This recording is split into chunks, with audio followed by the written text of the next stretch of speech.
Muy bien, vamos a hacer lectura ahora del Evangelio de Lucas, capítulo 13 y versículos del 10 al 17. Vamos a hacer esta lectura que se refiere una vez más al tema del Shabbat, al tema del sábado y todo lo que estaba relacionado con esta cuestión. Vamos a, como ya sabéis, esto no es un tema nuevo, ha aparecido ya alguna vez en el Evangelio de Lucas y ciertamente pues en todos los evangelios aparece. Pero es interesante que veamos este pasaje en concreto, de manera que leemos del capítulo 13, versículo 10 de Lucas. Y en uno de los sábados estaba enseñando en una de las sinagogas. Y he aquí una mujer que tenía un espíritu de enfermedad por 18 años y estaba encorvada y no podía enderezarse de ninguna manera. Cuando Jesús la vio, la llamó y le dijo: mujer, eres libre de tu enfermedad. Y le impuso las manos y al instante se enderezó y glorificaba a Dios. Pero el principal de la sinagoga, indignado porque Jesús había sanado en un sábado, dijo a la multitud: 6 días hay que se debe trabajar en estos, pues venid y sed sanos, y no en el día del sábado. El Señor entonces le respondió y dijo: hipócritas, cada uno de vosotros no desata su buey o su asno del establo en el sábado y lo lleva a brevar. ¿Y acaso esta mujer, siendo hija de Abraham, a quien Satanás ató hace 18 años, no convenía desatarla de esta cadena en el día del sábado? Y diciendo estas cosas, todos sus adversarios se avergonzaban, pero todo el pueblo se regocijaba por las cosas gloriosas que eran hechas por él.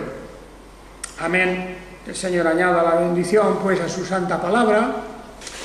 Bien, queridos hermanos, como acabo de decir hace unos momentos, este tema del sábado, si queréis, podemos en lugar de la palabra sábado también usar la palabra Shabbat.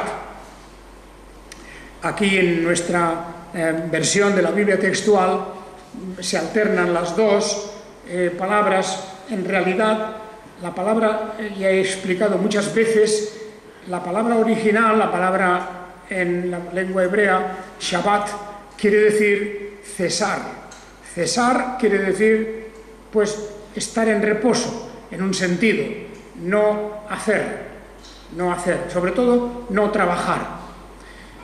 Es la primera vez que aparece el verbo en concreto, es en el libro del Génesis, cuando Dios, después de los 6 días de la creación, después de esos días de la creación, dice: y Dios cesó, o Dios reposó, o Dios, en algunas Biblias se dice Dios descansó, que no es la mejor palabra para traducir Shabbat, porque Dios no se cansa, pero más bien cesó o, digamos, dejó de obrar, dejó de actuar.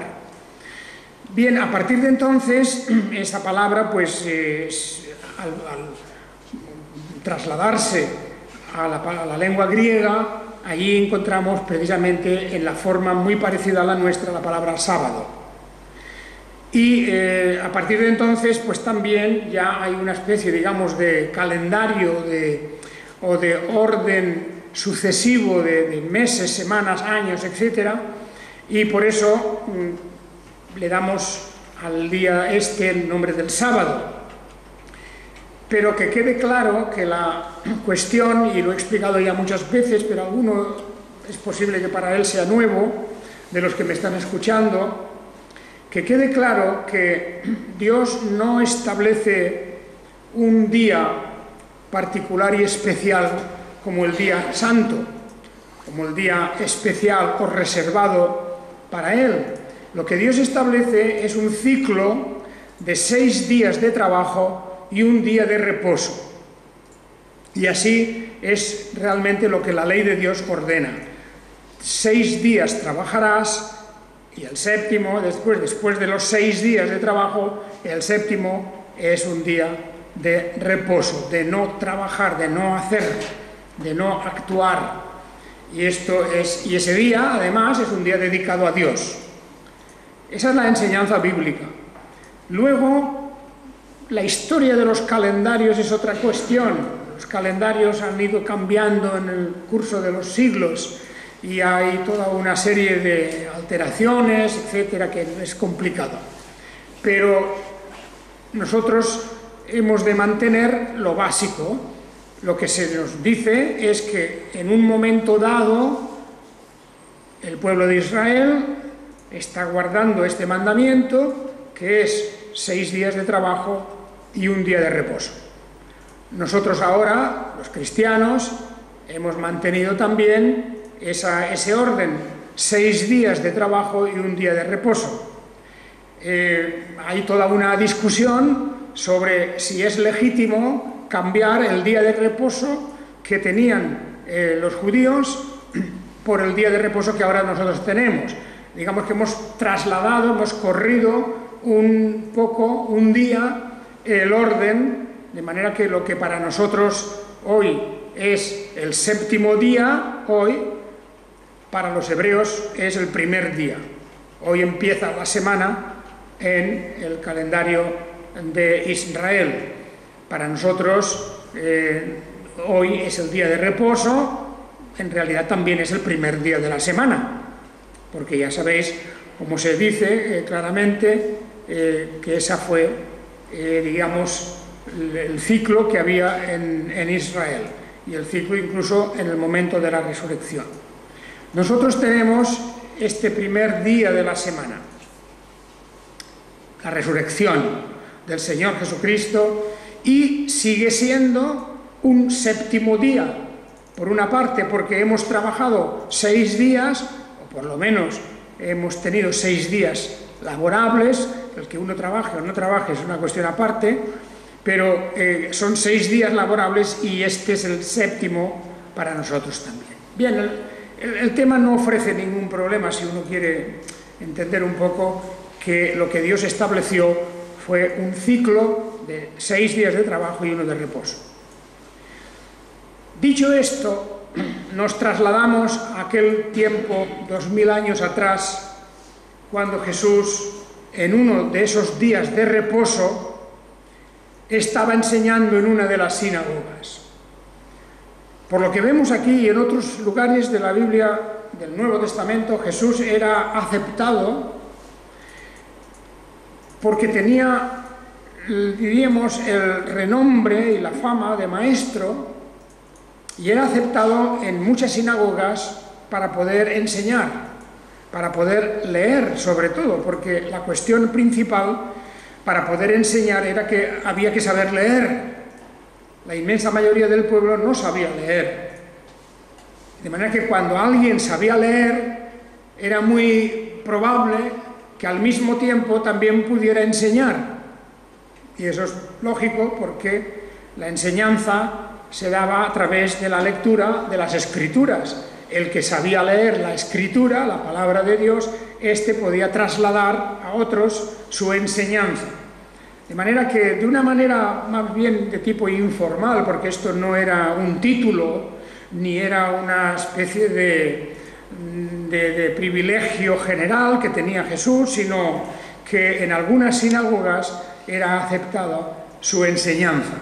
Y estaba allí enseñando, y en este momento nos encontramos con esta historia que acabamos de leer sobre una mujer con un espíritu de enfermedad. Fijaos que dice un espíritu de enfermedad, en el sentido que no se trataba simplemente de una enfermedad común y normal como el resto de los mortales, sino que aquí Jesús habla de cómo esta mujer había estado, diríamos, pues algo así como prisionera del espíritu satánico. Dice el versículo 16, ¿acaso esta mujer, siendo hija de Abraham, a quien Satanás ató hace 18 años? Este caso en concreto es un caso evidente de la manipulación satánica. Esta mañana en nuestro estudio en el libro de Apocalipsis estábamos hablando de la enorme actividad satánica en el tiempo del Nuevo Testamento. Y esto viene de cómo Jesús dice, también en otro lugar, cómo él había visto a Satanás como cayendo del cielo como un rayo. Y en el libro del Apocalipsis, en el capítulo 12, veíamos esta mañana que se libró una gran batalla en los cielos entre Satanás y sus ángeles y los ángeles de Dios, dirigidos por el arcángel Miguel. Esto está en Apocalipsis capítulo 12. El arcángel Miguel, el gran dirigente de los ángeles, el gran jefe de los ángeles, Micael es su nombre en hebreo. Este arcángel libra una batalla contra Satanás y sus ángeles y los arroja a la tierra. Y ahí hemos de pensar en Jesús viendo cómo caía Satán a la tierra. Y en ese momento vemos también como todo este periodo del Nuevo Testamento es un periodo de una enorme actividad satánica. Es un contraste, ¿no sabéis? Decíamos, no sé si os habéis fijado, que si comparamos el Antiguo Testamento con el Nuevo Testamento, en el Antiguo Testamento apenas vemos actividad satánica directa, como la vemos aquí en el Nuevo Testamento. No se ven todos estos casos de gente poseída, de gente concretamente con una enfermedad específica o con alguna clase de defecto, los ciegos, los mudos, etcétera. Todos estos casos no se ven en el Antiguo Testamento o apenas se ven. No quiere decir que Satanás no actúe, actúa pero por otros medios y otras formas. Y sin embargo en el Nuevo Testamento está lleno de la actividad satánica, porque realmente parece como si esa gran batalla celestial, después de la cual Satanás y sus ángeles son arrojados a la tierra, dice específicamente el libro del Apocalipsis. Y aquí está el campo de batalla ahora, aquí, en este mundo, en esta tierra en donde vivimos. Y Jesús encuentra a esta mujer en la sinagoga, una mujer pues con un problema, encorvada, que no podía enderezarse de ninguna manera.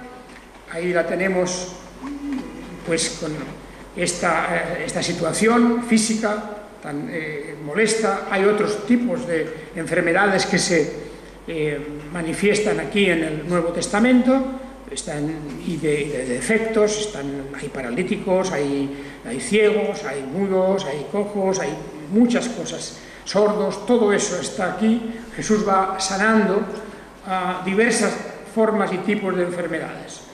Y entonces Jesús, bien, pues nada más verla, cuando Jesús la vio, la llamó y le dice: mujer, eres libre de tu enfermedad. Nada más eso.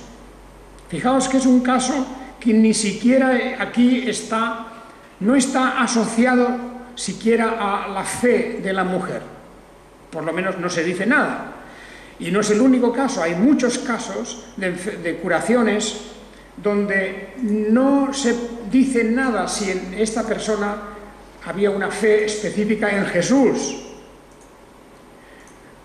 No se expresa aquí, no parece ser la cuestión más importante. Es un acto de gracia, es un acto en el que Jesús, por su misericordia y también para mostrar su autoridad y su poder, dice: mujer, eres libre de tu enfermedad.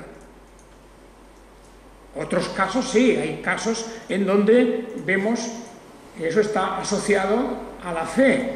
La famosa experiencia de aquella mujer con aquel problema de la sangre suya y cómo se acerca a Jesús para tocarle, pensando si solamente pudiera tocar un poco de su túnica, seré sana. Y eso Jesús alaba su fe, ¿verdad? Grande es tu fe. No he visto en Israel una fe tan grande como la de esta mujer extranjera que se había acercado a Jesús. Pero no siempre, ya veis, en unos casos dice algo sobre la fe, en otros casos Jesús actúa directamente sin preguntar nada sobre la fe o qué pensaban de él o qué creía acerca de él. Y es que es un acto soberano de Dios, que está destinado también a levantar o suscitar esta especie, diríamos, de discusión sobre el significado del sábado, el significado del día de reposo y más aún profundamente el significado de la ley de Moisés. El tema es recurrente, lo vemos una y otra vez, la lucha de Jesús con los fariseos y los doctores de la ley y los escribas.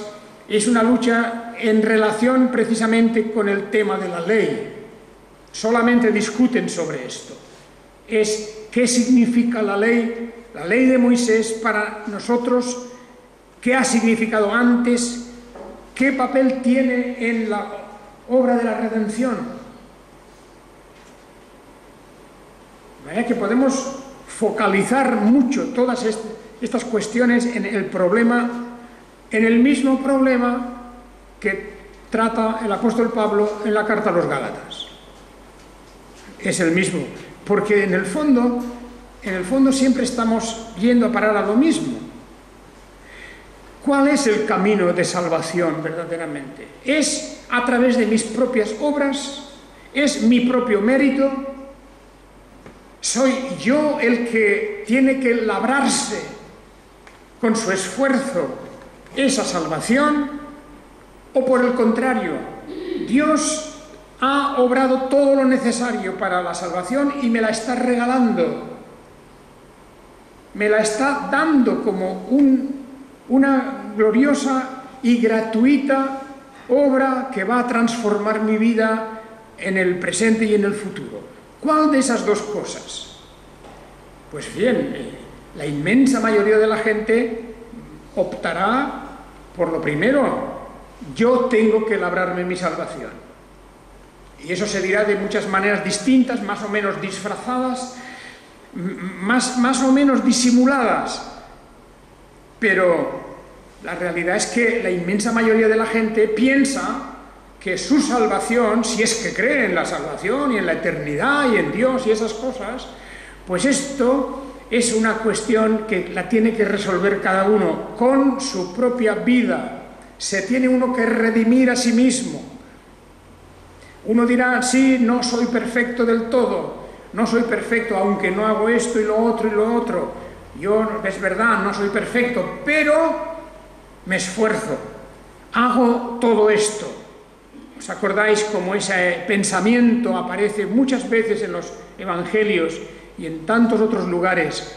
La idea de que estoy no solo contribuyendo a mi salvación, sino en definitiva que puede decirse que sería el autor de esa salvación mía. Esa manera de pensar es contraria por completo al Evangelio, porque estamos hablando de un Evangelio de la gracia de Dios, del don de Dios, de la dádiva, del regalo que Dios nos hace en Cristo Jesús a través del perdón de nuestros pecados.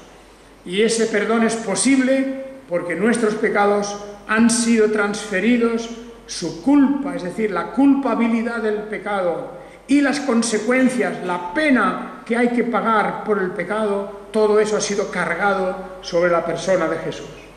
De manera que solamente ahora todo se reduce a esto: el que cree en Él tiene vida eterna.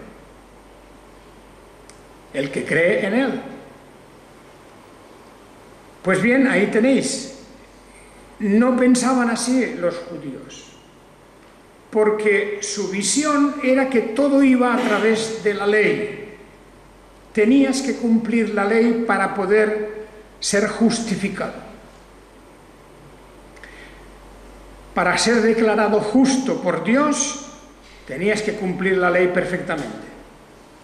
Y eso ellos lo veían posible, lo veían viable. Y se esforzaban, los fariseos y otros, se esforzaban cada día en cumplir la ley de esa manera tan exacta y tan precisa. Así que la historia nos dice que, claro, cuando Jesús le impuso las manos y la mujer inmediatamente recuperó su postura normal, se enderezó y nos dice aquí que glorificaba a Dios. Imaginaos, esa persona doblada totalmente. A veces hemos visto mujeres, hombres, niños, de todo, personas por ese defecto que están tan encorvados que prácticamente no pueden ni mirar hacia arriba. Pues esa mujer llevaba 18 años así, no era de nacimiento siquiera, tal vez un accidente, una caída, quién sabe, lo que sea, pero que Satanás la tenía ahí atada con eso. Esa era la esclavitud a la que ella estaba sometida, físicamente, y eso afectaría su mente y todo. Pero ella estaba allí en la sinagoga, estaba allí para escuchar la palabra de Dios, y Jesús la llama, la cura y la endereza. Y dice así que en ese momento el principal de la sinagoga, indignado, porque Jesús había sanado en un sábado. Pues ya sabemos que Jesús lo hizo varias veces. Cada vez que hizo eso, hubo murmuración, hubo indignación, hubo incluso momentos en que quisieron apedrearlo por esto. Siempre tropezaba la cuestión en el día del sábado. Era algo así como el punto donde examinaban a Jesús. ¿Qué haría en el día del sábado? Y también sus discípulos, ¿qué hacían en el día del sábado? Porque ya ellos habían desarrollado una interpretación sobre el día del sábado que iba mucho más allá de lo que la palabra de Dios dice realmente. Por eso hemos leído antes en el profeta Jeremías, que también Dios habla allí a su pueblo y le dice, atención, porque no estáis guardando el día del reposo, el Shabbat. ¿Qué es lo que estaban haciendo en tiempos de Jeremías? Que por cierto era un tiempo de una gran disolución, de una especie de hagamos lo que queramos. Lo que hacían era que no lo respetaban y, aunque podían hacerlo, preferían irse a sus asuntos particulares. A sus asuntos, sobre todo, porque querían ganar más dinero y trabajaban más y ya habían roto completamente toda esta cuestión. Cuando Israel estaba bajo la ley, y aquí hemos de hacer ya una diferencia entre aquel tiempo, los días de Jeremías, por ejemplo, y el tiempo en que Jesús ya está aquí. Cuando estaban ellos bajo la ley en Israel, aquella ley de 6 días de trabajo y 1 día de reposo era una ley que no se podía discutir. No se podía discutir. Naturalmente, me refiero yo a la cuestión del trabajo y el reposo. El trabajo y el reposo. Ese ciclo, esa secuencia. No se podía discutir eso. Había que trabajar 6 días y el 7º día era un día de reposo. Por cierto, no quiere decir esto que fuera un día de iglesia, porque eso es una novedad que tenemos a partir del Nuevo Testamento. La iglesia se reúne en el día de reposo, efectivamente, pero lo principal del día de reposo es que de alguna manera se lo dediquemos a Dios. Claro, la mejor forma de dedicarlo a Dios es que nos reunimos como hermanos, como en una congregación, y leemos la palabra de Dios, la comentamos, estamos aquí, charlamos, etcétera. Todo eso es lo que realmente hacemos en el día del reposo. Pero quiero decir con esto que eso es una práctica que la Iglesia de Dios desarrolla, el pueblo de Dios interpreta que esa es la mejor manera de guardar el día de reposo. Y efectivamente eso es así. No tenemos, por lo tanto, el día de reposo más que estar para escuchar la palabra de Dios, aprender, estudiar, tener comunión unos con otros y también descansar. Y compromisos de familia, y eso se puede hacer en ese día porque otros días no se pueden hacer, y muchas otras cosas que son lícitas por completo. O sea, que no pensemos que el día de reposo es un día de estar todo el día en la iglesia, tampoco, no es eso. Una persona puede guardar el día de reposo perfectamente, pues teniendo el culto a Dios, dando adoración a Dios a la hora que sea del día, y luego puede estar haciendo una serie de cosas como visitar a un enfermo, o recibir en su casa a unos parientes, o tener a unos amigos en la casa, o cualquier otra cosa. Porque no hay una liturgia, un orden específico del día del reposo como se ha de hacer en el Nuevo Testamento. Vemos que se reunían el día del reposo. Es el primer día de la semana para la Iglesia cristiana. Pero en fin, esa es una cuestión que tendríamos que debatir, porque eso se trata más bien del orden de la Iglesia, del orden litúrgico de la Iglesia.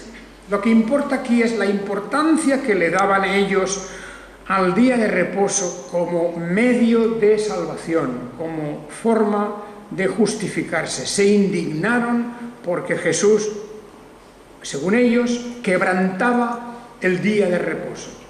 Y eso no es cierto. El razonamiento de aquel principal de la sinagoga es: 6 días hay en que se debe trabajar. En estos, pues, venid y sed sanados, y no en el día del sábado. Bueno, pues esa era una interpretación suya, que es trabajo y que realmente es una obra de caridad. Pero lo peor no es esto. Lo peor es, como venimos a ver enseguida, es que había una enorme hipocresía, una doble vara de medir. Para aquellas cosas que les convenían a ellos, a los propios fariseos y a todos estos intérpretes tan estrictos de la ley, es que ellos usaban una doble vara de medir. Y Jesús se lo dice así: hipócritas, cada uno de vosotros no desata su buey o su asno del establo en el sábado y lo lleva a abrevar. Un simple ejemplo. En una civilización rural como aquella, dependiendo de los animales, no iban a tener 24 horas al animal sin beber, y ciertamente habían muchas faenas del campo y en relación con los animales y los establos y todas esas cosas que incluso en el día del reposo tenían que hacer algo. No se podían librar de esto, pero ellos tenían esa interpretación. Y esa interpretación la pasaban por alto cuando les beneficiaba a ellos, porque si se trataba de su buey o su asno que llevaban a abrevar, pues a eso no le daban importancia. Y sí que se la daban como si fuera una transgresión a que el Señor impusiera las manos, como lo hizo aquí en esta ocasión, impuso las manos sobre aquella mujer y le dijo: mujer, eres libre de tu enfermedad. Solamente eso hizo. No hubo allí más que unas palabras y la imposición de las manos, y la mujer quedó libre. Bien, aquí vemos como evidentemente se manifiesta lo que decimos en el título de hoy, el legalismo. El legalismo es un disfraz para la hipocresía.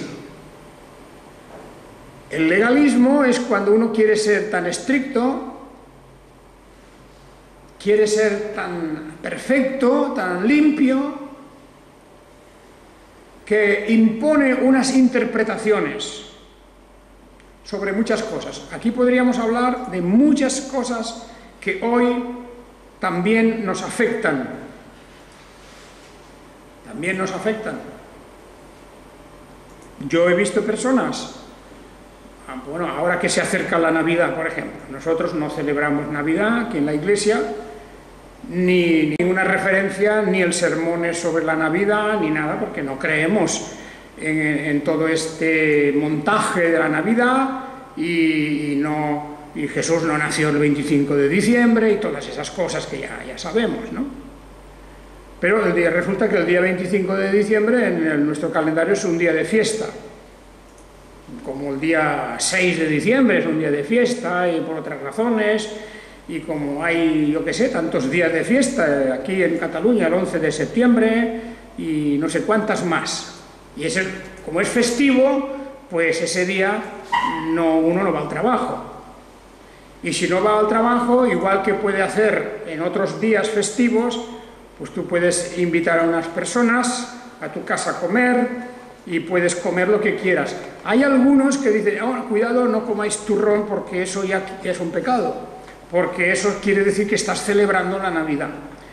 Yo creo que es una persona con muy poquito entendimiento para decir cosas así, pero lo hay. Hay personas que llegan a ese punto. Es decir, quieren demostrar que son tan perfectos y tan fieles guardadores de la ley de Dios que dicen, llegan hasta ahí, hasta ese punto, y más, otros puntos casi más ridículos todavía. Pues naturalmente que, en primer lugar, que el Señor nos ha llamado a libertad y esas prohibiciones, no comas, no bebas, no toques, no vayas, no hagas, ese tipo de interpretación de la Biblia es el tipo de interpretación de los legalistas. Los legalistas simplemente es eso, es un legalismo que disfraza una hipocresía, porque muchas de estas personas cuando les conviene, cuando no se ven más que abocados a tener que romper eso, lo hacen. Por ejemplo, aquí tenían que llevar su animal al abrevadero, porque no era bueno no hacerlo. Y ellos sabían que eso era necesario, como también ciertas faenas del campo no podían a veces esperar 24 horas, tenían que hacerlo. Por ejemplo, pues si había una gran tormenta en un día, tenían que preparar las cosas, hacer las cosas, aunque fuera el día de reposo. El legalismo. Por eso, en la carta a los Gálatas, y ya terminamos hoy, en la carta a los Gálatas, el apóstol Pablo reprende a los Gálatas y les dice, ¿cómo es que os habéis vuelto otra vez a lo mismo? Que el Señor os ha hecho libres en relación con todos esos requisitos de la ley, que son interpretaciones que hacen algunos sobre la ley. Pues nosotros respetaremos la ley de Dios y vamos, y siempre creyente toda su vida, el día de reposo, pues viene al culto, va al culto a Dios, porque es un día de reposo para el Señor, eso no lo olvidemos, no es para nosotros mismos, no es para que nos vayamos el día de reposo por la mañana a hacer deporte y luego nos vamos a comer a un restaurante y luego nos vamos al cine. No es eso. Eso es la persona que no tiene ningún interés en la Biblia, en la palabra de Dios, hace esas cosas así. Pero el creyente pues se acuerda que el día de reposo es un día de reposo para el Señor. Por lo tanto, dedicamos a cosas en relación con el Señor, como es estar en un culto, como puede ser tener hermanos o amigos o familiares en nuestra casa. Esa cuestión de la hospitalidad es importante porque es una forma de transmitir también algo de lo que es el Evangelio. La hospitalidad, no os olvidéis de la hospitalidad. Se nos dice en la carta a los Hebreos, no os olvidéis de la hospitalidad porque por ella algunos recibieron ángeles. Seguramente esos ángeles se refieren mensajeros, servidores de Dios, quiere decir. Pero la hospitalidad es importante y el día de reposo es un momento para ejercer la hospitalidad y simplemente para reposar. Sí, porque hemos trabajado 6 días y conviene reposar, estar ahí, diríamos, pues, o tal vez alguno puede hacer el descanso físico que necesita o puede distraer su mente en alguna otra cosa. Y el apóstol Pablo le dice a los hermanos: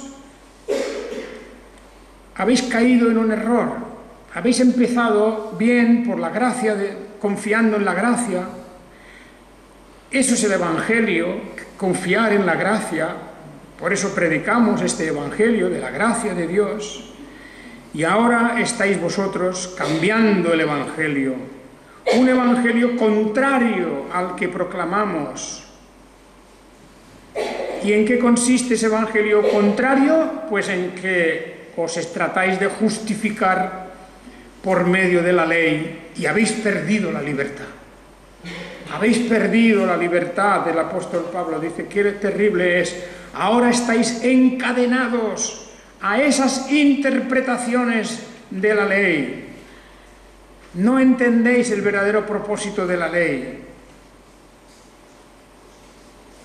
La ley tiene que ir paralelamente con el Evangelio, pero no es el camino de la salvación la ley, porque por las obras de la ley nadie será justificado. Es la gracia de Dios, y en la gracia estamos en la libertad. Pues ciertamente no para hacer lo contrario de lo que Dios quiere, sino para someternos a la palabra de Dios, pero no a las interpretaciones que se hacen de la palabra de Dios, o a las aplicaciones que la gente hace, o los diferentes maestros hayan hecho de la palabra. Vivamos en la libertad que hay en Cristo Jesús. Y por eso el día del reposo, como cualquier día del año. Y lo digo yo para estos hermanos, o algún hermano que puede haber que dice: bueno, el día de Navidad hay 2 extremos. Están los evangélicos que hacen del día de Navidad un día como si fuera no sé qué, la gran fiesta, que no es fiesta, que no es nada, es un día como otro cualquiera, porque no pasó nada el día de Navidad. Jesús no nació el día de Navidad. Ni un día antes, ni un día después, ni una semana antes, ni un mes antes, ni un mes después. No tiene nada que ver. De manera que, como el día de Navidad no es nada, pues yo hago lo que quiero. Hago lo que quiero. Invito a quien quiero, como lo que quiero y ya está, y no pasa nada. Y no estamos, por eso no estamos dándole culto a nadie, ni a Baal, ni a Belcebú, ni a nadie de nadie. Es una cosa muy simple. Como cualquier día. Antiguamente, en el régimen anterior, había el día 18 de julio, y allí se celebraba, pues no sé qué, un triunfo, no sé.